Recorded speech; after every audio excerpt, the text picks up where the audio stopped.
First of all, I want to say a huge thank you for Terry for coming on. I'm fangirling over here. How are you today? I'm great. Thank you so much for having me. Amazing. And I'm so excited. I just want to point out the books behind you. You've just given me a grand tour of your office, and I'm really jealous. These are author goals right here. I even love, do you have the Takeover and the Stopover framed? Yeah, so I'll show you these. So these are gifts that Amazon gave me. Wow. So that's my crystal trophy for 250,000 copies. Can you see that? Because I can't Yes, see. I can. These are like 100,000 copy things that I've got. So yeah, pretty cool. They send me presents all the time. It's fantastic. And that's a Smurf that I found the other day. That was my son's. And I found it on the fence paneling outside from when he was about 4. So I was like, oh, that's going to go in this special shop. Okay, so already I want to be T L Swan. That's fine. I want all of that. I'm so excited. Well, I'll get straight into it then. What's it like living in Sydney, Australia? It's fantastic. I love it. So I'm on the beach south of Sydney, and yeah, we love it. Love it, love it, love it. Been all around the world, but love here home. It's the best. Amazing. What other places have you been in the world? So last year we went to 19 countries. So we all book related stuff. So yeah, we've been around a bit. So mostly Europe, United States, London, UK, New York, Hawaii. Yeah, New York's my favourite place in America, and Germany or Switzerland is my favourite in the UK. So, yeah. Amazing. Okay, so I want to know not only everything about you, but more. What started you with writing? Because you were originally in the services of mental health, I believe. Yes. Where did you transform? Well, funny story. So my husband and I actually bought a business about 10 years ago, and it was a nightmare. We actually went broke, lost all our money, and in the depths of my despair, I was cleaning out my garage and I found an old diary. And in the diary, you know when you have a diary folded in half and there's a pen in the middle? Yep. So I found it, and it was from the year, I think it was like 1991.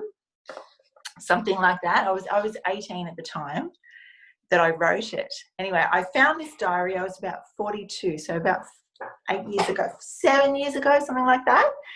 And I opened it up, and it was a story about Joshua Stanton. So it was a book that I wrote when I was 18, and I was like, oh, this is actually still pretty cool. So I went back and I fixed it up a little bit, and I hit publish. And that was the end of it. So that's what started. So that's the Stanton series now, as you read it. Never done a writing course, have no idea about punctuation. I've just smudged it along. So what was the process then for you like? Because obviously you indie published, correct? Mm-hmm. Initially. Yeah. How did you find the process? Because obviously there would have been a lot of research to figure out how to do it. And then did it sort of accumulate very quickly? You're getting readers who loved it, wanted the next book. What made you want to continue? No, it didn't accumulate very quickly. So what happened was I was, I'm an avid reader first. Funnily enough, I haven't read a book since I started writing. So I don't read other people's work because I don't want to know what else is out there in the market. I feel like that will taint my individuality, if you like. So I don't read what's out there, but I was very well read. I basically just worked out how to write the book myself. I just was like, okay, so this would happen and that would happen and this would happen. So I literally smudged my way through my book. I had no idea. And I Googled how to upload to Amazon. I Googled an editor, which I got totally ripped off, and my editor was crap. So everything was Google. Google was my publisher, and I uploaded it. And I think I sold 20 copies in the first week, and that was so exciting. And I think 18 of them was my mother's friends. And then I kept writing it because at this point it was just therapy for me, you know, like we were having a hard time financially. So it was just, you know, it was escapism. I got to live in this rich fantasy world of Stanton, and it was all exciting. After book 2, which was Stanton Unconditional, I started getting messages from people, and I started getting a little bit of momentum, and I was like, oh yeah, this is pretty cool. And then book 3 came out, and it just sort of was going well. But, you know, when I say going well, I'm talking about I was selling about 10 copies of a book a week, you know, which was exciting. It was $20. And I was like, yay, people are reading my books. But still at this stage, it was a hobby. It was nothing, you know, I had no grand dreams or anything. Then what did I write next? Play Along. No, so I wrote Play Along, and it hit the top 100. I was like, okay, this is pretty cool. At this point, had you been putting any marketing into it, or you were just... No, and I still do very, very minimal marketing. I don't market much. I'm all about writing. I'm not about marketing. So, yeah, so then I did Dr. Stanton, and Dr. Stanton hit top 40, and it was just like, bam. So it just took off. And then Amazon Montlake contacted me, and I actually thought it was my husband playing a joke on me. That already says a lot about your relationship. I was like, this is not funny, okay? So, yeah, and then it sort of just catapulted from there. So for viewers that are watching, do you want to explain briefly what Montlake Amazon is and why it was like such a huge shock? So Montlake is Amazon's romance arm of their publishing distribution, I suppose you could say, and they've never signed an Australian author before. So I was like, as if they're going to pick me, like as if they will pick me. So yeah, it ended up, I signed with Montlake, and they flew me to the UK to sign with them, and it was a big deal, and it was, yeah, very exciting. Wow. Very exciting. And so was that your aha moment perhaps when you realised that this was bigger than what you ever thought it was? It wasn't a hobby anymore. This could be your full-time career. So I left before when I because I worked for the Australian Schizophrenia Fellowship. So, and I was offered a redundancy just after I'd published Play Along. So it was sort of on my breakthrough. And so the decision was put into my hands. It was like, okay, I'm going pretty well. Because at this point I was earning more than my wage being a psychologist writing. I was like, there's scope, you know, I've been offered a redundancy. I've got 12 months up my sleeve. So it was before that I had left. But the moment that I actually thought, oh, wow, is probably 2 years ago when my husband retired. So, yeah. That's that amazing. was pretty cool. That was pretty cool. What would you say during that time? Obviously, you were working as well. What was there any sort of, when you were in that process, were there any difficulties you found, or were you just like in your way of honing in your writing skill, or how you wanted Everything was hard. It's a nightmare writing a book. It's like, I always start my books off. The first 4 chapters are just like getting my teeth ripped out. Like, I don't know what's going on. I just do not know what's going on. I'm like, this is the worst book I've ever read in my life. No one is going to read this. Then I hit my straps and I go really good till about chapter 20. And then I usually stop and read it back. And then I have a meltdown. I'm like, oh my God, this book is crap. So I have a mental breakdown, and I usually cry for a week, and then I get myself together and finish my book off. So for me, writing the book is definitely the hard part, but I'm different in a way that I really don't care about anything else. I just really care about the quality of the book. So to me, that's all that matters. But yeah, so that's the hardest thing, I think, for anyone. What is your writing routine? Are you a pre-planner plotter, or do you just wing it? No, I plot everything. I know what colour pair undies people are wearing 2 years in advance before. So I have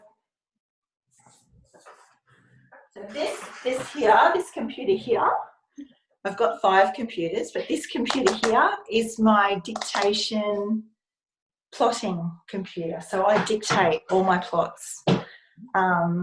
So everything's done. So I break it down into chapters. There's probably about 30 points in every chapter that I read out, that I go back and I write on. So I am very, very much a plotter. Very thorough. What would you say your main message is? So the reason why you write, obviously there's somewhat enjoyment, maybe not pulling our teeth, but I love it. I love writing. So what is it? What is the one, if you could only give your readers one message through your writing and through your stories, what would it be? True love exists. That's my main thing. It's all about love. I just love romance books. So yeah, it's all about love. So regardless of what happens in my books, there's always no cheating and there's always love. I don't do just sex and stuff. So yeah, that would be my message. So I had actually recently finished your book. It was the first time I had found the Stopover. So I was like, oh, this name rings a bell. I think she's an Australian author. I might give it a go. And I read it, and I was so obsessed. And it's so amazingly written. I was like, I need to get her on my channel because I love her and I want to ask everything about this book and these characters. So for anyone who hasn't read it, they need to read it immediately. But also, I want to know what even gave you the inspiration for that, and what was the hardest thing for you to get through in that book? So the Miles High series is easy for me. I have a thing. It's funny because I'm not married to a man that's like this, but I have a thing for older, rich, smart men, as in my characters. I just like them. I like the banter. I like where they live. I like, I want to write the fantasy. I don't want to write about the Joe Blow plumber that's, broke and driving a ute. I want the good stuff. So the books that have, for me, the books that have the older men and the witty banter, they're the easy ones. I don't have to think. So Miles High hasn't been hard at all. I'm writing Elliot's book at the moment. So I wrote Tristan's book. Have you read that? Not yet, but I'm going to. Tristan. Well, now I'm writing Elliot's book, and oh my God, I think it's my favourite book yet. I think it's my favourite book in the Miles High series. I love it. Love it. I'm assuming 4 books in this one, the 4 brothers. I'm assuming. Yes. So I've signed a couple of deals with Montlake for books coming up. So I've got the rest of the Miles High series, and then I've got another series coming up too, but I can't tell you about that yet. So that's not released yet. That's a bit cheeky. How long does it take you usually to write a book? It takes me around 4 months to write a book. Because my books are all really big. So my books are nearly double the size of a normal book. Yeah. And it's not by purpose. Like, I don't mean to do that. It's just that I can't get the character development and the depth that I want to in a short book. So the average book is about it's about 80,000 words. My average book is about 160,000 words. I don't mean it to be like that. But I just can't get I can't get the attachment that I want if I don't have all those words. And people obviously love the books, no matter what. So have any of your series, because obviously I'm a new fan, and I was just reading, was it the first book in the Mr. series? Mr. Masters, yeah. So when I was waiting for you to pop on, I made not the mistake, but I read the blurb and I was like, I need to read this book immediately. Do any of your books carry on with the same characters, or are they all... So the Stanton series does. So that's the first 4 books I wrote. So that's the coloured ones here. So that's about a couple. I can't tell you too much. And then I have 4 spin-off couples off that. But that is a taboo book. So that's they're not supposed to be in love, and they're in love. So they've got lots of roadblocks. So I'll tell you a little bit about it. Yes, so they fall in love. So they're very close growing up. Okay, that's all I can say. They on a family camping trip, get together when they're 17, fall in love. They can't be together. They're separated. He goes to America and becomes a millionaire app developer, and she becomes a sexual psychologist. And they run into each other again when they're 17 or when they're 27. So 10 years later. And then it starts. I'm not going to get any of my own writing done from that because I'm just going to be reading all your series. Okay, I'm so excited. So I'm just like, give me a second. Because I absolutely, honestly, I loved the Stopover, and I knew because your writing is so. I wanna say unique, obviously, but I loved every chapter of it, and there were so many scenes in it that I was smiling, and then some I was getting frustrated at them, and then at the end of it, I actually said to her, I live with my sister, I was like, this book and she'd already read your work, and she's like, do you want me to tell you what happens? I said, no, but it just goes to show that, you know, that communication between couples and communication, like between couples and relationships, it needs to be there, and it was so evident in that book as well. It was just so well written. I want to know, what's your favorite book that you've written so far and why? Okay, so I write all my books as screenplays. So that's my ultimate goal, to be a movie writer.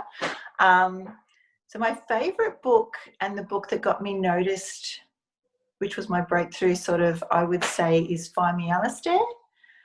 It's not commercially a viable book, as in it's different. It's out there. It's, can't tell you too much, but it is my favourite book. It's many of my readers' favourite book. And I can't, all I can tell you is it spans over centuries, this book. So it's about families, and it's very, very long. And next year there's 2 more books in the series coming. So that would be my favourite book. But hands down my favourite book. So with the screenwriting aspect, that's quite interesting. When did you start developing that skill because it's a very different form of writing? I've had it from the beginning. It's just natural for me. So I can't just, so I write in chronological order. Which I start from the beginning and write all the way through, and I have to write in scenes. I don't write the book, if that makes sense. So I have to see it in a scene. So when you said there's so many different scenes, it's because that's how I see it.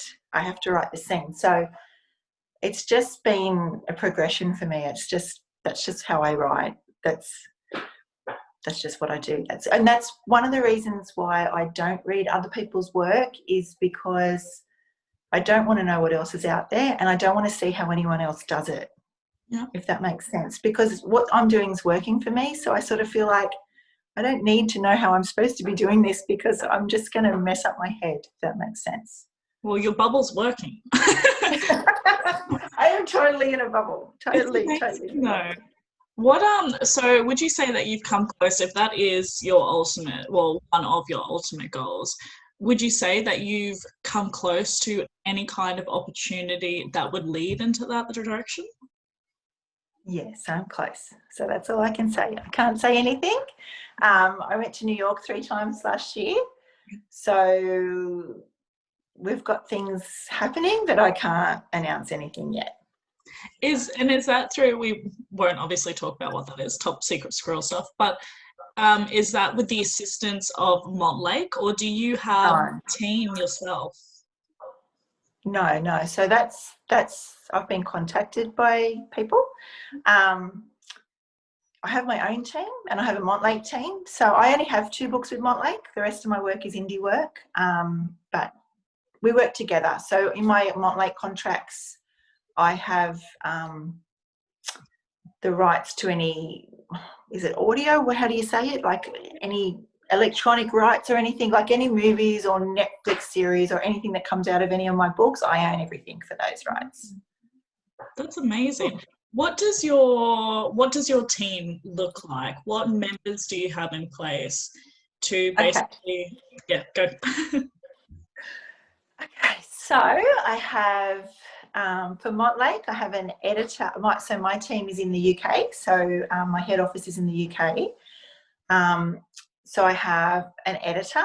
I have a content editor, which she is amazing. She works with me on my private indie books too. The funny thing is, Montlake actually read all my indie books and give me the same feedback as if they own it. So we actually get along really, really well. Like, it's fantastic. They're a fantastic team. So then it goes through 5 editing processes, and I go through all those editors. Like, they're crazy on edits. There's an audio team. There's a foreign rights team that sells my books. So that the Montlake side of it's quite big. For my side of it, I have a full-time personal assistant. So she works in my offices. I've got an office, commercial offices, and she works in there, and she does all our audio and our translations, because we do all our own translations and our own audio. I haven't sold any rights to anything. So she does all of that. My husband does all of my marketing, so he works full-time for us. I've got an accountant 1 day a week, and I've got a publicist in America. But that's it. There's 5 of us. You are living the dream.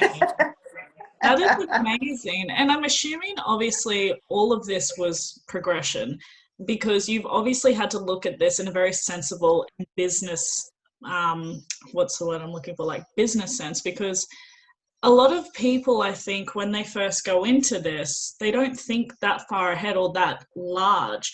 When we were discussing before, you said that you had 3 commercial offices, and that blew out my mind. I was like, wow. Yeah, so I have a big office space, a commercial office space. So this is my home office. Yeah. So my office, we can do a tour there next time, but you walk in, it's like a shop, and then it's got 3 huge big offices, bathroom, kitchen. My husband works in one office, Kelly works in the other, and I'm in the other. I like to have that separation between home and work. I don't like to be working at home all the time, because I find I get stale if I just don't leave the house and I'm in a tracksuit and I'm sitting around. I do my best writing in bars. Really? Or in cafes. Yeah. So I will go to I'm just about to leave probably tomorrow. I will check into a hotel in Sydney for a week, and I will sit in the bar and write the whole time. Because I just pick up on energy. So I write in cafes, or I write. So everyone's at work working, and then I'll get my laptop and then go out and sit in a cafe for 4 hours. Then I'll come back and have lunch, and then I'll go to another cafe and write for another 4 hours. Wow. So, yeah, I need energy around me. So COVID was a really nightmare this year for me, for everyone really. But I couldn't write. I was just brain dead. There was just nothing exciting in my head. So, So what do your children think about Mum being a big, successful author? Well, I'm so embarrassing. How old are they? So I've got a 16, 18 and 20-year-old. Okay.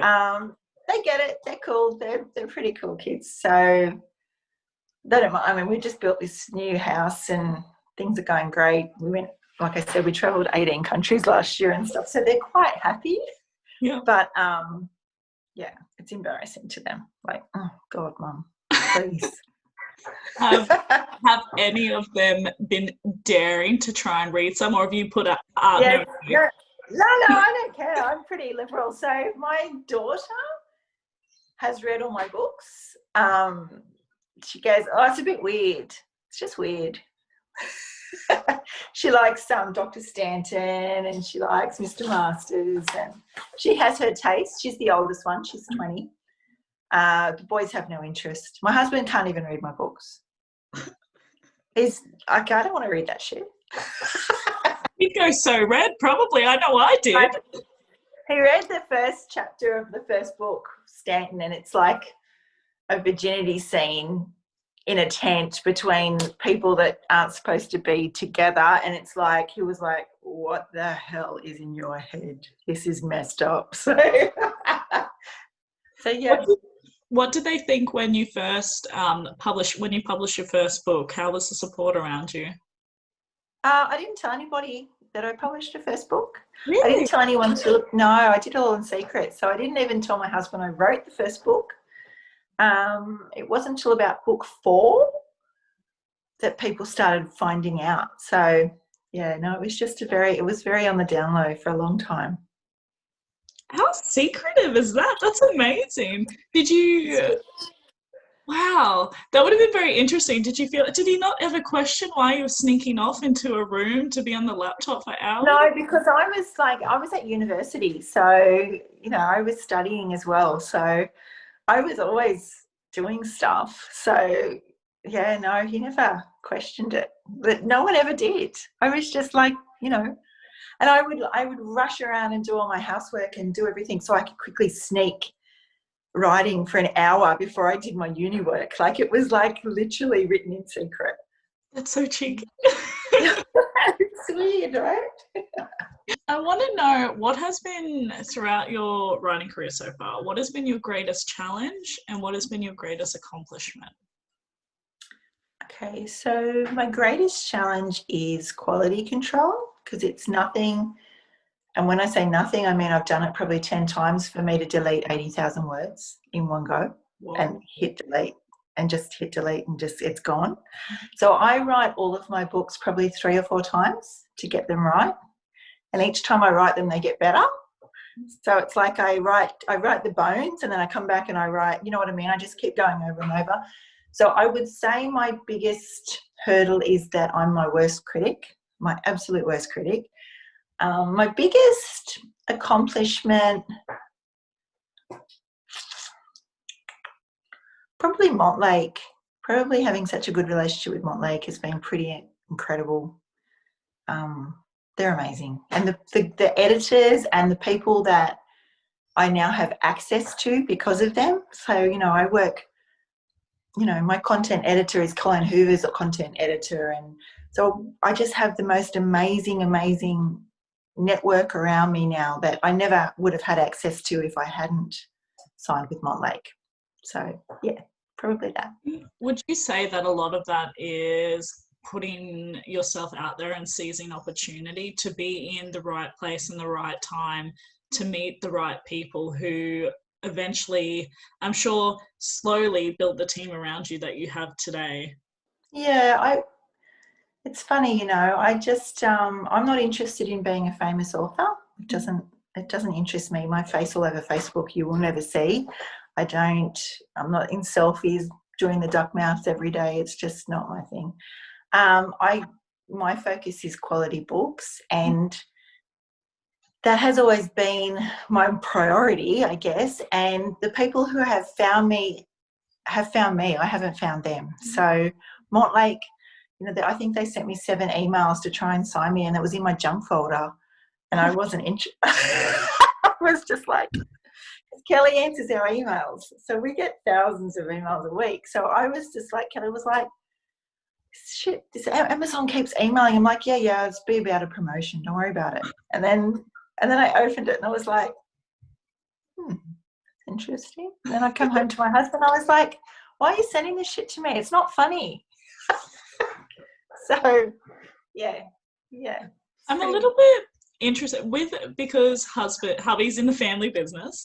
How does he have a marketing background, or did he pick up on everything do we start from Google? Yeah, Google. So he just, and when I say he does my marketing, he does it a couple of hours a day the months I release, because that's the only way I only advertise the month that I release a book. I don't so my annual turnover of what I spend on advertising is less than 2%.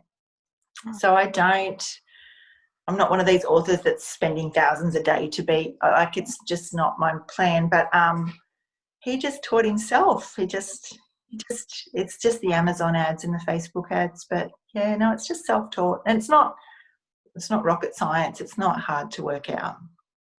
You're very sharp and focused because you have everything down to a T. This is for this time and this is for this period.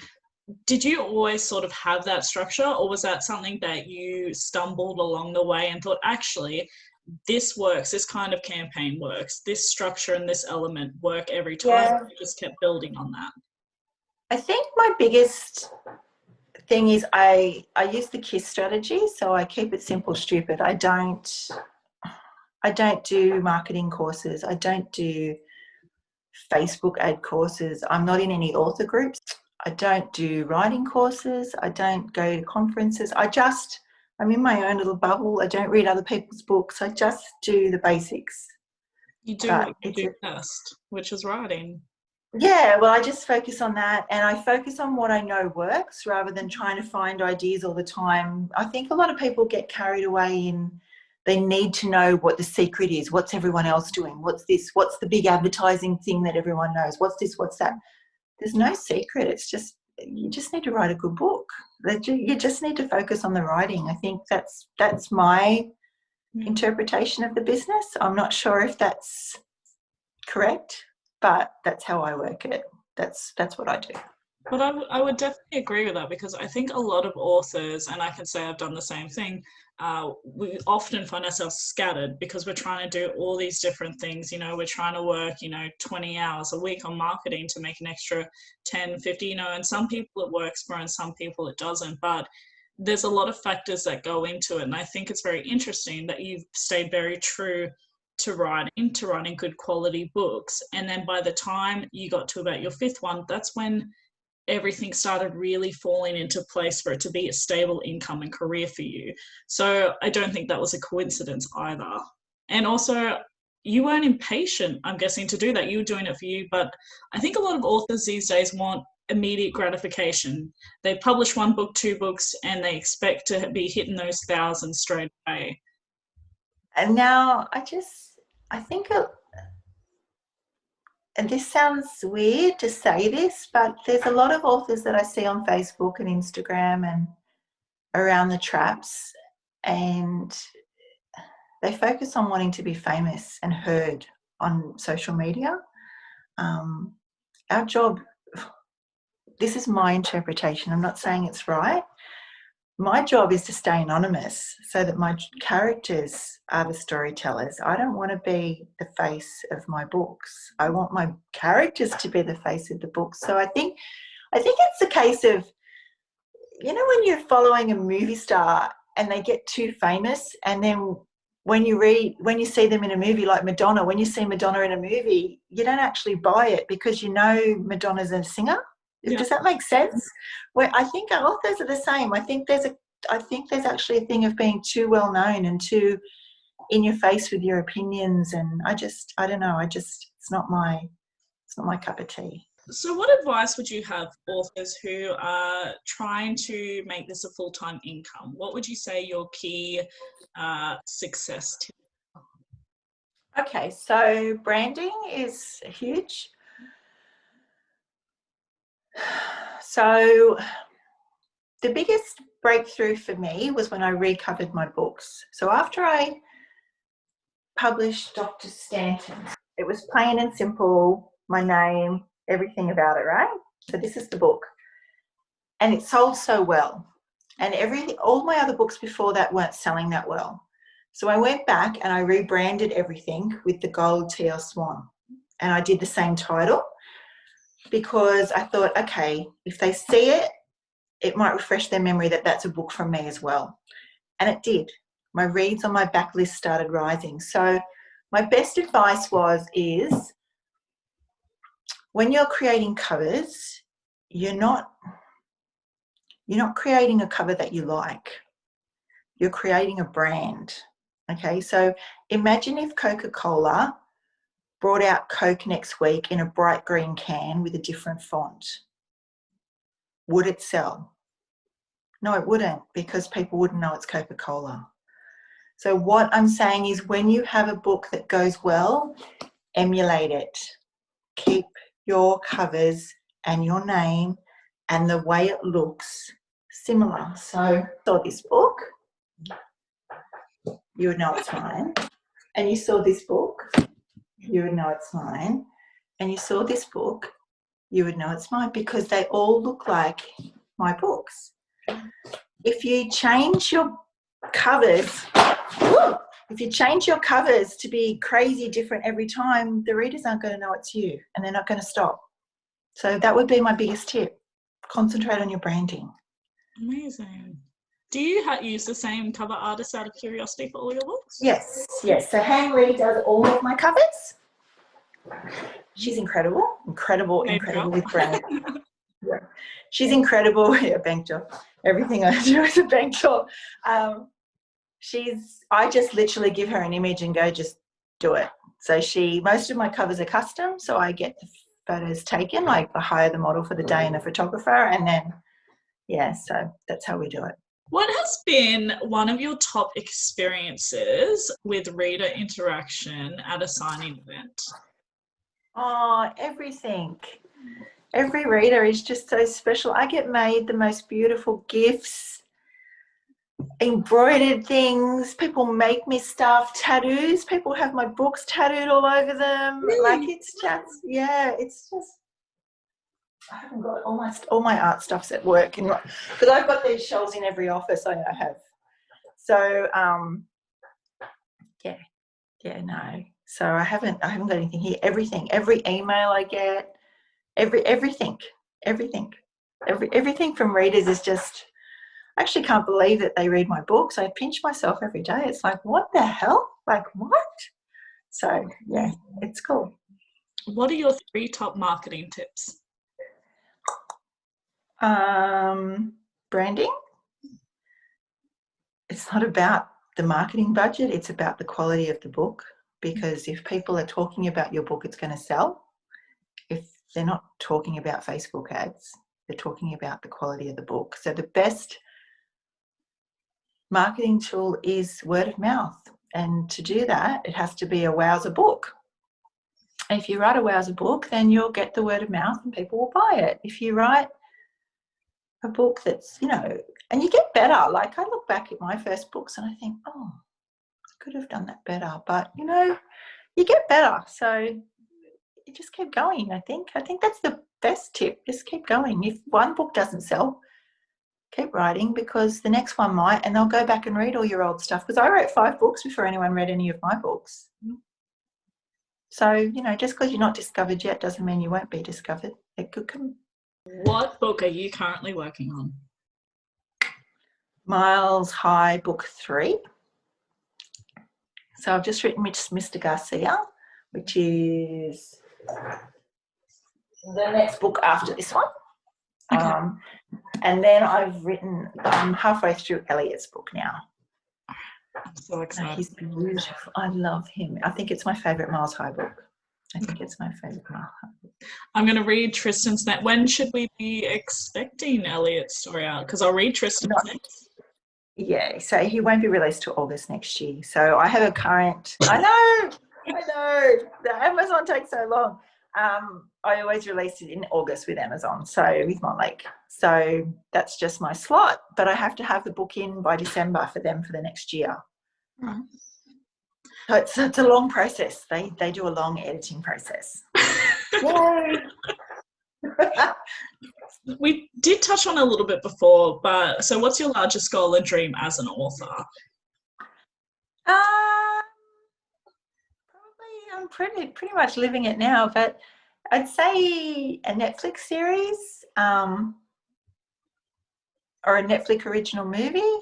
I'm not keen on any of the other networks. I don't know. I haven't seen anything that grabs me on any other network, but I don't know. If nothing happens, I'm really, really excited where I am now. So this is more than I thought.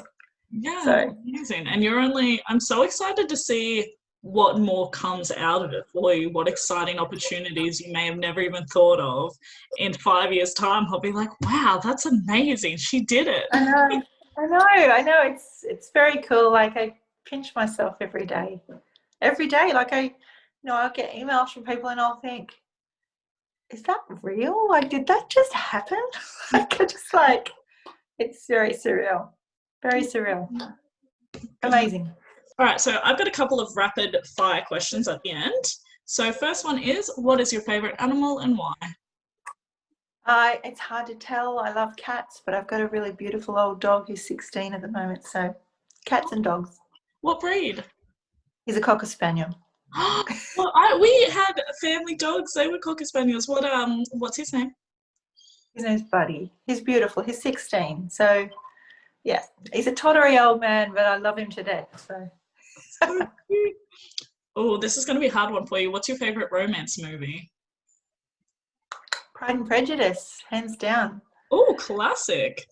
Would you ever consider writing a historical romance? I've got a historical series written, so I will be publishing that next year. Yeah. So, yeah.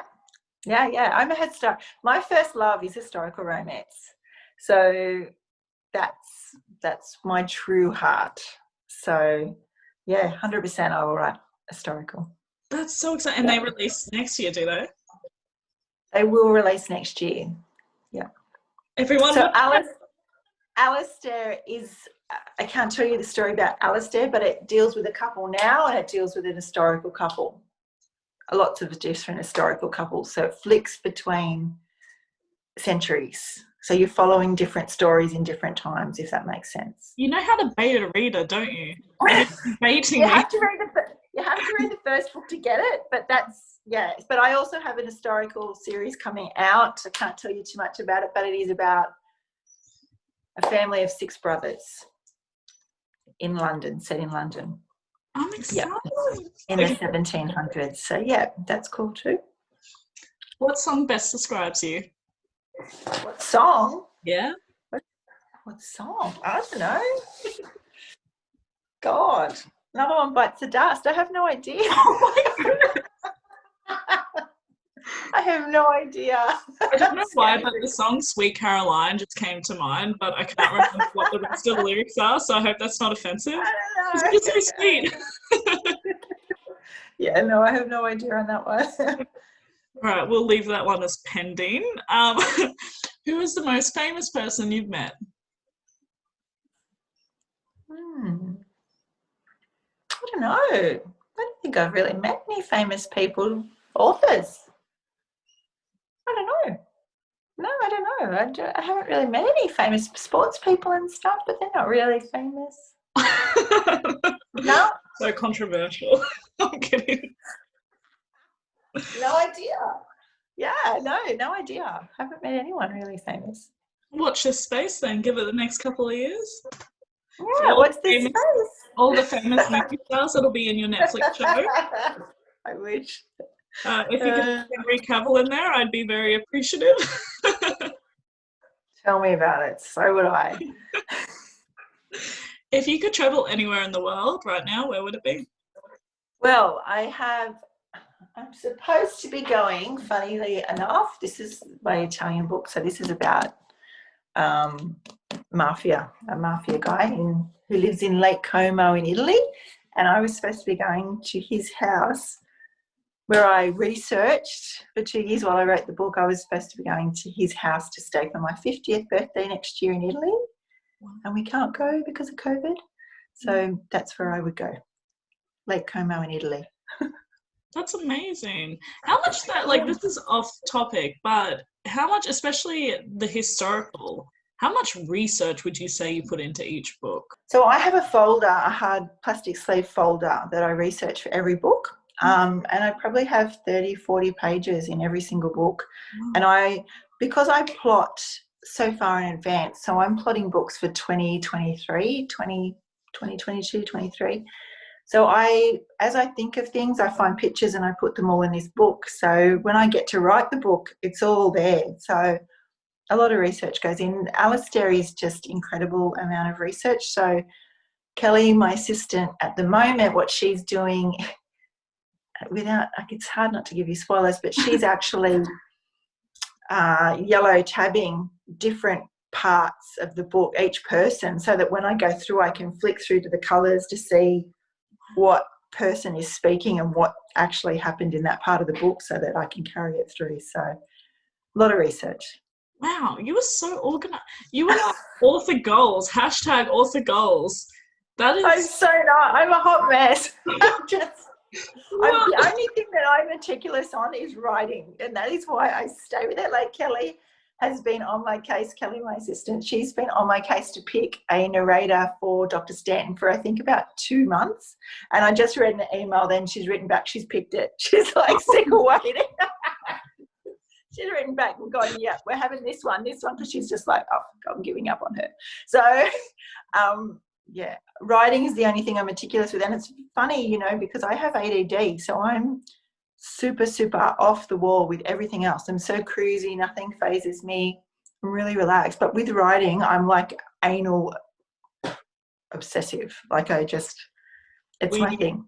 So in other words, we love Kelly. Kelly is the glue. Kelly is my CEO, and I'm just whatever she says goes. You are the artiste. I love it.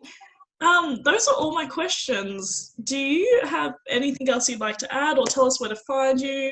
What do we need to know?